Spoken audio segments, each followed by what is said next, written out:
ওটার দিকে আগুন দিয়েছে, একটার দিকে আগুন। আমি তো শহরে আসি দেখি, আমি আসি তো যান ভাড়া গেছে। আমি হুজুরের সব লিয়ে মানুষজন লিয়েছি তো মনে করে ভাঙচুর করছি সব তুলে, মানে টিন মানে আগুন নিবাচ্ছি, বালু খালি বালু মারছি। তারপর যত হচ্ছে তো প্রচুর পরিমাণ হচ্ছে। 2 লাখ হলো 30,000 টাকা ছিল একটি।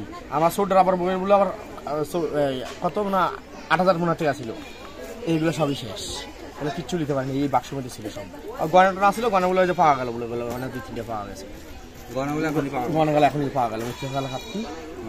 টাকা পয়সা ফ্রিজ কিচ্ছু নেই, কাপড় কিচ্ছু নেই, মানে পরনের কিচ্ছুই নেই।